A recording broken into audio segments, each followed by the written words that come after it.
What's going on, fight fans? It's Capital Combat. Name says it all, and I'm Rob Jarrell. And this is my initial reaction to the Vasyl Lomachenko versus Nicholas Walters super featherweight matchup that just finished on HBO. And it looks like that was a bizarre ending, but I understand what happened. Lomachenko came out and pretty much totally outclassed Nicholas Walters. To win and defend his super featherweight strap. We saw probably one of the most talented, no, I take it back. We saw one of the most talented boxers in the world today come out here and totally outclass a dangerous opponent in Nicholas Walters out of Jamaica. The Axeman came out. He really wanted to land those bombs. And then we saw the clinic by Vasyl Lomachenko. Nicholas Walters quit in the seventh after the seventh round. In that seventh round, he really took a lot of punishment. Nothing that he was really hurt. I mean, he took the punches, and Lomachenko started bearing down on him, pushed him into the ropes. But it didn't look like he was affected by any one punch that landed too hard. They just landed flush, and the speed and activity on Lomachenko really gave Walters a lot of problems. And what we saw here was pretty much a masterclass in boxing from Lomachenko. He did so many things well. He was able to set up his own offense by utilizing that jab. He stayed very active. And one of the things that I love seeing, and it was something that we talked about, and I've seen in his previous fights, was a step around. Because he's from a southpaw stance and he's fighting orthodox fighters in Walters, what he does is, and this is, again, something that you look at as the basics of boxing, having your foot on the outside of your opponent's foot if they're fighting in a southpaw, or if you're a southpaw and they're fighting orthodox.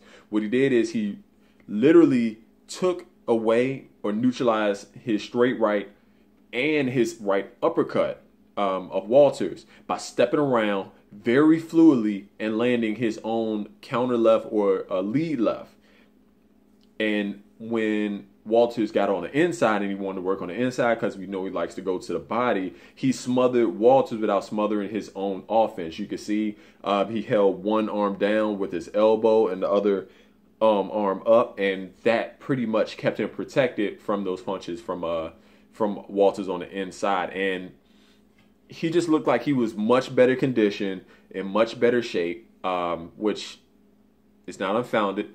He did have the one fight in June to win his belt against Roman Rocky Martinez, while Walters was off almost a year. And if you've seen the pictures, he had actually gained a lot of weight. You could tell in his face and his body that he just didn't have that vascularity. Looked like he had been eating well off his wins.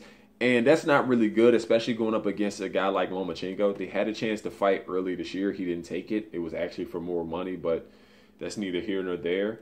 Lomachenko's decided to stay busy, go up to 130 as well.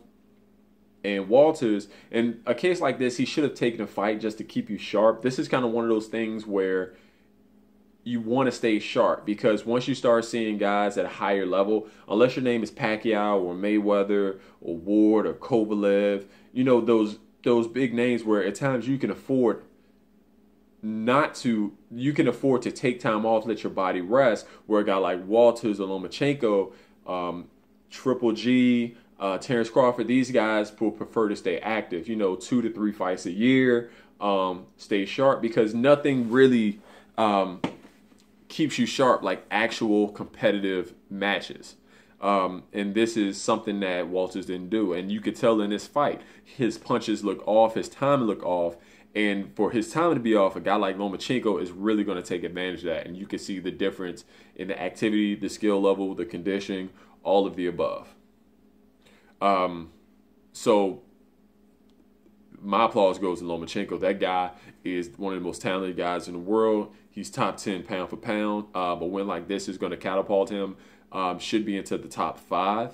I told you my top 5 pound for pound right now is going to have Chocolatito, Ward, Kovalev, Terrence Crawford right now. you could say Pacquiao just off past wins, but he might be interchangeable with, say, a guy like Triple G, Lomachenko. Canelo would be up there as well because his only loss is to Mayweather. So a lot of those guys are interchangeable. I will probably put him right outside of the top 5 pound for pound, but not by much because you just have a lot of undefeated guys, a lot of guys that are still champions, and they haven't been beaten yet. But yeah, that's what I would say. And Lomachenko, keep an eye on him. If you are learning boxing or if you're fighting from that southpaw stance, watch this guy. It doesn't even matter what weight you fight at. Just look how this guy trains. Look what he does in the ring, and look at all the little things that he does. Walters, it looks like he just really didn't have it tonight. And in saying that, it's going to be hard for him to get fights on television. I would hate to say this about a fighter because he has fought at a high level, at least for his last 4 or 5 fights. To me, he won against Jason Sosa. That was not a draw. He beat Nonito Donaire, Miguel Mariaga, Vic Darchinyan. So with this, he needs to stay active. If I'm Walters and I'm going into 2017, I want to fight 3 to 4 times before I get in there with Lomachenko or anyone that has a belt. I go for, and I don't have anything, but we know that Jezreel Corrales, Jason Sosa, and Lomachenko are champions, and there's one more whose name I can't think of, and I hate the fact that I can't think of it. But stay active. Start fighting guys in the top 15. Stay active, fight again in maybe February. If you knock him out, come back again in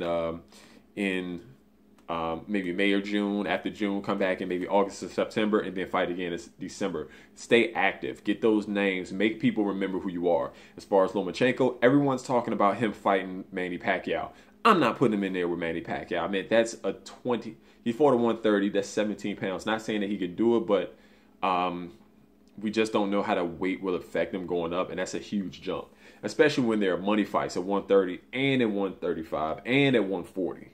I say work his way up. You take on a guy like Sosa, Corrales, or you go up, you fight the winner of Dejan Zlaticanin and Mikey Garcia, or you take on Robert Easter, Jose Pedraza. You can even go to 140 as Bud Crawford, Victor Postal, Edward Troyanovsky. Feel free to correct me on that. But there's fights going up instead of jumping all the way up to 147, because even if you do happen to get the best of it, you're getting ready to fight the best, and that's a huge jump. And if you're not ready for it, then that can damage you by jumping up too high. If it's not just putting on the weight, it's coming back down in weight, or you take some unnecessary damage. And I'm not saying that Lomachenko can't beat Pacquiao, because the 38-year-old Pacquiao now versus Lomachenko, who's active, who's fresh, and has great boxing skills, putting on that 17 pounds, might still be an even fight. Who knows? He's going against one of the top maybe 20, 25 fighters ever if he takes on Pacquiao. But that's too early. I would say either whitewash the division, go up to 135, take on the big money names there, or money names there because it's deep, and same with 140. That's all I got for you. We're going to break down the fight again, me and Hakeem, for this fight. And if you didn't see, Konstantin Ponomarev had a great fight versus Silvio Ortiz, I think that's his name, where he pretty much whitewashed him. That's a guy to look out for at 147.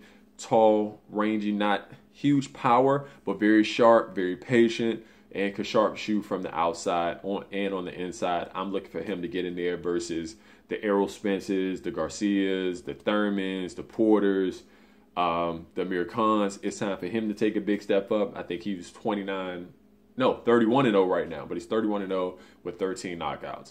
So that's it for all of this, guys. If you got any questions, hit us up in the mailbag. You can email us, leave it in the comments section.